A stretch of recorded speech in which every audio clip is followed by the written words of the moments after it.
মায়ের এক জীবন। ফারদিন মিহির। দাদি সব সময় আমার আম্মাকে পাহারা দিতেন। এই ধরুন আম্মা রান্না করছে, দাদি গিয়ে উকি দিয়ে দেখতেন রান্না ঠিক মতো করছে কিনা, পাতিলের খাবার ঠিক মতো আছে কিনা, নাকি আম্মা কিছু খেয়ে ফেলেছে। খাবার টেবিলেও একই ঘটনা, খাওয়ার সময় আম্মা ঠিক কতটুকু খাচ্ছে, একটু বেশি খেয়ে ফেলছে কিনা। আম্মার অসুখ হলেও দাদির ভয়ে একটু ভালো মন্দ খাবার সাহস করতেন না। আম্মা যদি গোসলে যেতেন সেক্ষেত্রেও দাদি পাহারা দিতেন। ঘরের কাজ ফেলে বেশি সময় ধরে গোসল করছে কিনা। আমাদের বাড়িটা গ্রামে, পুকুর ঘাটেই কাজ করতে হতো। অন্যান্য ফ্যামিলির লোকও ঘাটে আসতো। দাদি বারবার চেক করতেন আম্মা ঘাটে বসে কারো সাথে সলা পরামর্শ করছে কিনা, আবার আমার নানাবাড়ির কেউ গেলে তাদেরকে কিছু দিয়ে দিল নাকি, নানা বাড়িতে বেড়ানো শেষে বাড়ি ফিরলে আম্মার এবং আমাদের কাপড় চোপড়ের সংখ্যা ঠিক আছে নাকি, এসবের সবকিছুই চেক করতেন দাদি। আমার নানা বাড়ির আর্থিক অবস্থা দাদা বাড়ির চেয়ে কিছুটা ভালো, তবুও দাদি মনে করতেন আম্মা কত কিছু যেন দিয়ে এসেছে, বাপের বাড়ি সবকিছুতেই চলতো নজরদারি, একদম গোয়েন্দাদের মতো। আমার ছোট বোনটা যখন আম্মার গর্ভে ছিল তখন অনেক কিছু দেখেছি, যদিও তখন বুঝতাম না, এখন বুঝি। দাদি ডিমগুলো নিয়ে তার রুমের খাটের নিচে রাখতেন। আমার আম্মা যদি দু একটা ডিম খেয়ে ফেলে, অথচ দাদির নিজেরই নাতি নাতনি হবে, আম্মার যে ওই সময়ে একটু বেশি খাওয়া উচিত এটা দাদি বুঝতেন না। মনে করতেন আম্মাই মনে হয় খেয়ে ফেলবে। আম্মার রোগের ইস্যুতেও দাদির সমস্যা ছিল। রোগ হলে দাদি বলতেন আম্মা নাকি নাটক করে। পেটের ব্যথা, জ্বর, নিউমোনিয়া নিয়ে আম্মাকে অনেক ভুগতে দেখেছি। কিন্তু ডাক্তার দেখাতে চাইলে দাদি খরচ নিয়ে প্রশ্ন তুলতেন। আব্বা চাকরি করতেন বেসরকারি হাই স্কুলে, অঙ্কের টিচার, প্রাইভেটও পড়াতেন অনেক স্টুডেন্ট। মোটামুটি ভালোই ইনকাম ছিল আব্বার। কিন্তু দাদা দাদি প্রতি মাসেই কড়ায় গণ্ডায় হিসাব নিতেন। প্রত্যেকটা টাকা হিসাব করে বুঝে নিতেন। মনে হতো যেন তারাই ইনকাম করেছে। আব্বা খুব শান্ত স্বভাবের ছিল, প্রতিবাদ করতে পারতেন না। আব্বা একমাত্র পুত্র বলেও দাদা দাদি সবসময় ব্ল্যাকমেইল করত, আর আম্মার বিরুদ্ধে তো সারাদিনই অভিযোগ চলত। পাড়া প্রতিবেশীরা বিভক্ত ছিল, কেউ দাদির পক্ষে কেউ আম্মার পক্ষে। আম্মা কারো কাছে যেতেন না, পক্ষ বিপক্ষ নিয়ে ভাবতেনও না। একদিন সকাল থেকে দাদি আম্মার সাথে বকাবকি শুরু করে। সেদিন আম্মা ঘুম থেকে উঠেছিলেন একটু দেরি করে, নিউমোনিয়ায় আক্রান্ত ছিলেন। রাতভর অনেক কাশি হয়েছে, ঘুমিয়েছে সকালের দিকে, ঘুম ভেঙেছেও একটু দেরি করে। সেই সকাল থেকেই দাদি বকাবকি করে যাচ্ছিল। আমার তখন বয়স 9 বছর, স্কুল বন্ধ ছিল। আব্বা গিয়েছিলেন বাজারে, আম্মা রান্নাঘরে রান্না করছিলেন। রান্নাঘর আর বসতঘরের মাঝে 2 হাতের মতো দূরত্ব ছিল। দাদি বসত ঘরের দরজায় দাঁড়িয়ে আম্মাকে বকে যাচ্ছিলেন। আম্মা গরম ডালের বাটি সুতি কাপড় দিয়ে ধরে ঘরে ফিরছিলেন। হঠাৎ আমার ছোট বোন উঠোন থেকে এসে পেছনে দিয়ে আম্মাকে জড়িয়ে ধরে। আম্মার একটা সামনেই ছিল দাদি। ছোট বোন হঠাৎ করে আম্মাকে জড়িয়ে ধরায় আম্মা একটু অপ্রস্তুত হয়ে পড়েন। হাতে থাকা বাটির গরম ডাল উপচে পড়ে দাদির পায়ে। গরম ডালে দাদির পা পুড়ে যায়। দাদি মেঝেতে গড়িয়ে গড়িয়ে চিৎকার করে কেঁদেছিলেন। আশপাশের ঘরের সবাই ছুটে আসে দাদির চিৎকারে। দাদি সবার কাছে নালিশ দিয়েছেন দেরি করে ঘুম থেকে উঠেছে বলে আম্মাকে একটু শাসন করেছেন। তাই আম্মা রাগ করে দাদিকে পু উড়িয়ে দিয়েছেন। প্রতিবেশীরাও সকাল থেকে দাদির বকাবকি শুনেছেন। তারা বিশ্বাস করেছেন দাদির কথা। সম্ভবত আম্মা ক্ষেপে গিয়ে দাদির পায়ে গরম ডাল ঢেলে পু উড়িয়ে দিয়েছেন। তখন আব্বাকে ফোন দিয়ে বাজার থেকে আনা হয় বাড়িতে। আম্মার বিচার বসে, শাশুড়িকে পু উড়িয়ে দেওয়ার বিচার। সিদ্ধান্ত হয় আব্বার নিজেরই বিচার করতে হবে। মায়ের অপমান এলাকার কেউ সহ্য করবে না। আম্মাকে ডিভোর্স দিয়ে বাপের বাড়ি পাঠিয়ে দিতে হবে। সেদিন আব্বার চোখে হতাশা দেখেছিলাম। আব্বা নিজেই বিচার শুরু করেন। আম্মা বারবার বলেছিলেন ইচ্ছে করে ডাল ফেলেননি। সকাল থেকে যে দাদি বকাবকি করেছে এটা তো সবাই শুনেছে। সবাই ধরে নিয়েছে আম্মা ইচ্ছে করেই ডাল ফেলেছে। এখন মিথ্যে বলছে আব্বার কাছে। অতএব আম্মার বিচার করতেই হবে। কোন সাহসে শাশুড়িকে পু উড়িয়ে দেয়? কত কষ্টে আব্বাকে শিক্ষক বানিয়েছেন দাদি। একমাত্র পুত্র আব্বা। এত যজ্ঞ করেছেন পুত্রবধূর হাতে পুড়ে মরার জন্য নাকি? আব্বা দাদিকে নিয়ে হসপিটালে যেতে চাইলেন। তারপরে ফিরে এসে বিচার করার আশ্বাস দিলেন। কিন্তু দাদি ডাক্তার দেখাবে না, তার জীবনই রাখবে না। আগে বিচার করতে হবে আম্মার। এমন পুত্রবধূকে বাড়ি থেকে বের না করলে তিনি এক মুঠো ভাতও খাবেন না। আমার 2 ফুফু আছে, শ্বশুরবাড়ি পাশাপাশি এলাকায়। তারাও ছুটে এসেছিলেন সেদিন আম্মার বিচারের দাবিতে। সবাই দাদির কথাতেই সায় দেয়। আগে বউয়ের বিচার করতে হবে, তা না হলে আজকে ডাক্তার দেখিয়ে কি লাভ? বেঁচে থেকেই কি লাভ? যে কোনোদিন আবার বৌমা ইর দিতে পারে শাশুড়িকে। ফুফুরা বললেন আব্বা নাকি চালাকি করছেন, আম্মাকে বাঁচিয়ে দেয়ার জন্যই দাদিকে আগে হসপিটালে নিতে চাইছেন। দাদিও ফুফুদের সাথেই তাল মিলালো। অবশেষে আম্মার বিচার শুরু হলো। আব্বা নিজেই বিচার করতে বাধ্য হলেন। আব্বা সেদিন আমার আম্মার বিচার করলেন। সবাই অনুরোধ করেছিল তালাকের ব্যবস্থা করার জন্য, কিন্তু আব্বা তালাক দেননি। বিচারে আম্মাকে বাড়ি ছেড়ে যাওয়ার নির্দেশ দিলেন। আর কখনো যেন বাড়িতে না আসা হয় সেটাও জানিয়ে দিলেন। উপস্থিত সবাই ভীষণ খুশি হল। আম্মারও ভীষণ রাগ। আমাদের 3 ভাই বোনকেই সাথে নিয়ে চলে এলেন। আশ্রয় নিলেন বাপের বাড়িতে। মামিরা কোনোভাবেই আমাদেরকে মেনে নিতে চাচ্ছিলেন না। নানি জীবিত ছিল, তাই একটু আশ্রয় দিয়েছিলেন। আমার নামটাই তো বলা হয়নি। আমার নাম ফারদিন মিহির। তখন আমার বয়স 9 বছর। নানা বাড়িতে নানির রুমে আম্মা আমাদেরকে নিয়ে থাকতেন। সবাই বোঝা মনে করলেও নানি অতটা খারাপ ব্যবহার করেননি, যদিও একটু বিরক্ত হয়েছিলেন। নানা বাড়ি দাদাবাড়ির সবাই ভেবেছিল আব্বা ডিভোর্স লেটার পাঠিয়ে দিবে। অবাক ব্যাপার, কয়েক মাসেও আব্বা ডিভোর্স লেটার পাঠালেন না। দাদি ভীষণ চাপ দিয়েছিলেন আব্বাকে। আব্বা সব সময় বলেছিলেন প্রয়োজনে একা থাকবেন, তবুও আর বিয়ে করবেন না। এদিকে নানা বাড়ি থেকেও নানি আব্বার কাছে খবর পাঠিয়েছিলেন ডিভোর্স লেটার পাঠানোর জন্য। আম্মাকে না জানিয়ে গোপনেই খবর পাঠিয়েছিলেন আব্বার কাছে। আব্বা ডিভোর্স লেটার পাঠাননি। নানির ইচ্ছে ছিল ডিভোর্স লেটার পেলে আমাদের 3 ভাই বোনকে অন্যের কাছে পালক দিয়ে দেবে, আর আম্মাকে আবার বিয়ে দেবে। কিন্তু আব্বা তো ডিভোর্সই দেননি। আবার মেজো মামাও রাজি ছিলেন না আম্মার ডিভোর্সে। শুনেছি দাদা বিছানায় পড়েছিলেন 6 মাস পরেই। দাদি একা সংসার সামলাতে না পেরে বিয়ের জন্য অনেক চাপ দিয়েছিলেন আব্বাকে। অনেক চেষ্টাও করেছিলেন আবার বিয়ে করাতে। আব্বা বিয়ে করেননি। আমরা যখন দাদা বাড়িতে ছিলাম তখন থেকেই দাদা দাদি আব্বার হাত থেকে সব টাকা নিয়ে যেতেন। মানে বেতন পেয়ে আর প্রাইভেট পড়িয়ে যা পেত সবই নিয়ে যেতেন। আমরা চলে আসার পরও একইভাবে দাদা দাদি টাকা পয়সা নিয়ে যেতেন।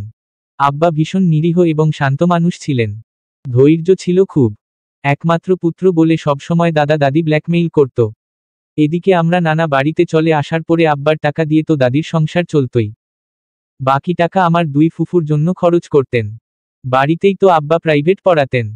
কজন ছাত্র প্রাইভেট পড়ায় কত টাকা করে পায় সব হিসাব দাদির কাছে ছিল। বেতনের টাকার হিসাবও দাদির কাছে ছিল। কোন টাকা যেন আম্মাকে না দিতে পারেন। শুনেছিলাম আব্বা রাত করে বাড়ি আসতেন। আমার ফুফুরা আমাদের নানা বাড়ির প্রতিবেশীদের সাথে যোগাযোগ রেখেছিলেন। আব্বা গোপনে আমাদের সাথে দেখা করতে আসে কিনা, আমার জন্য টাকা পাঠায় কিনা, এসব তদারকি করার জন্য। নানা বাড়ি আর দাদা বাড়ি পাশাপাশি এলাকায়। তদারকি করাটা খুব কঠিনও নয়। আব্বাও কখনো টাকা পাঠাননি আমাদের জন্য। দেখতেও আসেননি। তবে শুনেছি আমাদের স্কুলের সামনে এসে মাঝে মাঝে দূরে দাঁড়িয়ে থাকতেন। আড়াল থেকে আমাদেরকে দেখে যেতেন। এভাবে কেটে যায় 2 বছর। ভীষণ কষ্ট হয় আমাদের নানা বাড়িতে। আমরা একরকম বোঝার মতো ছিলাম সবার। সবাই খেয়ে যা থাকতো সেটাই দেয়া হতো আমাদেরকে। আম্মার অসুখ হলেও ঔষধ কিনে দেয়ার কেউ ছিল না।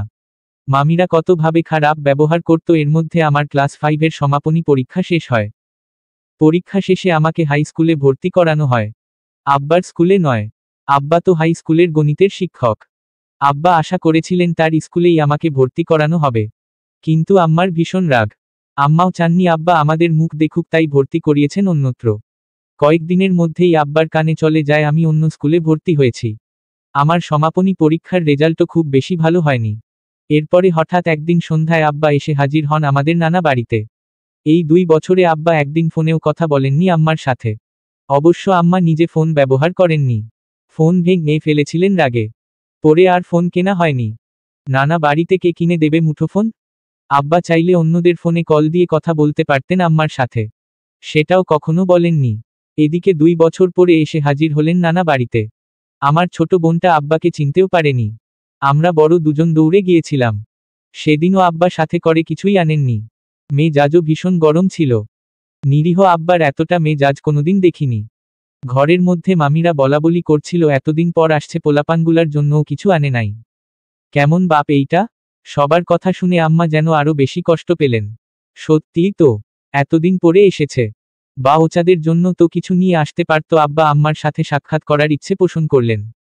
কিন্তু আম্মা কিছুতেই দেখা করবেন না, কিছুতেই না। আব্বাও দেখা না করে ফিরবেন না। প্রায় 3 ঘন্টা বসেছিলেন। অবশেষে আম্মা পর্দার আড়াল থেকে কথা বললেন। আব্বার প্রথম প্রশ্ন ছিল কেমন আছো? আম্মা জবাব দেননি। কিন্তু দ্বিতীয় প্রশ্ন শুনে আম্মা সহ সবাই অবাক হয়ে গেলেন। এটা যেন অবিশ্বাস্য এক ঘটনা। সত্যি কত কিছু ঘটে যায় আমাদের অজান্তে। সেদিন এক নির্মম সত্য বেরিয়ে আসে। আব্বা অনুরোধের সুরে আম্মাকে বললেন বাড়ি চলো। আব্বা আম্মা দুজনই বিছানা সজ্জা। আম্মা মুখের উপর জবাব দিলেন কখনোই না, আর কখনোই যাব না। আব্বা রেগে গিয়ে বললেন এখানে থেকেই কি করবা? মিহিরের রেজাল্ট তো ভালো হলো না। আমি জানতাম তুমি নিজে পড়াতে বসাওনি, একটু প্রাইভেট তো পড়াতে পারোতা। প্রাইভেট পড়াবো মানে? আপনি টাকা দিছিলেন, খোঁজ নিছিলেন বউ পোলাপানের? আম্মা চেঁচিয়ে জবাব দিল, বাড়ি বাড়ি ঘুরে রাত 12টা পর্যন্ত প্রাইভেট পড়িয়েছি। কত কষ্ট করে তোমাদেরকে টাকা দিয়েছি। 2 বছরে দুটো ফোন কিনে দিয়েছি। তুমি একবারের জন্যও কথা বলো নাই। মিহিরকে একটু প্রাইভেটও পড়াওনি, আর এখন বলছো আমি টাকা দিয়েছি কিনা? আম্মা যেন তব্দা হয়ে গেলেন। আব্বা দুটো মোবাইল ফোন দিয়েছে, আমাদের খরচের টাকাও দিয়েছে, অথচ আমরা কিছুই জানতাম না। আম্মা তৎক্ষণাৎ প্রশ্ন করলেন কার কাছে দিছেন আপনি টাকা আর মোবাইল? এসব থাকলে কি আর আমার এত কষ্ট করা লাগতো? আব্বা জবাব দিলেন তোমার মেজো ভাইয়ের কাছে দিয়েছি প্রত্যেক মাসের খরচ। আমি গোপনে রাত 12টা পর্যন্ত ব্যাচ করে মানুষের বাসায় গিয়ে প্রাইভেট পড়িয়েছি। কত কষ্ট করে টাকা পাঠিয়েছি তোমাদেরকে, মোবাইল ফোন দিয়েছি মেজো ভাইয়ের কাছেই।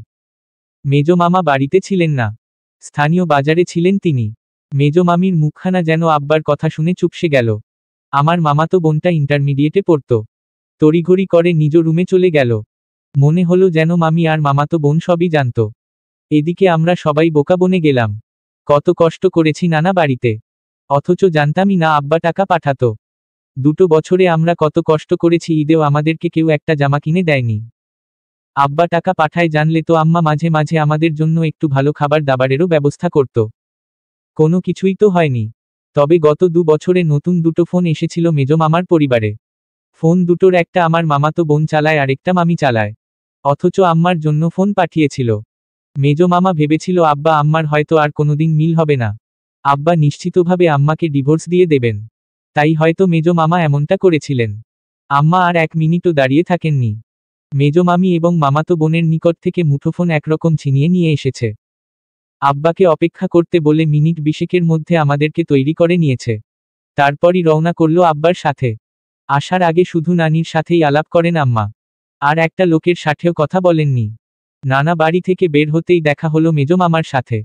উনি ঘরে ফিরছিলেন তখন। আম্মা সামনে দাঁড়িয়ে গিয়ে খুব কঠিন কণ্ঠে বলেছিলেন আমার পাওনা বুঝিয়ে দিও ভাই। আর তুমি যা বেইমানি করছো তার কোনো শেষ নাই। শ্বশুরবাড়ির মানুষ অন্য বাড়ির মানুষ, তারা বেইমানি করলে মানা যায়।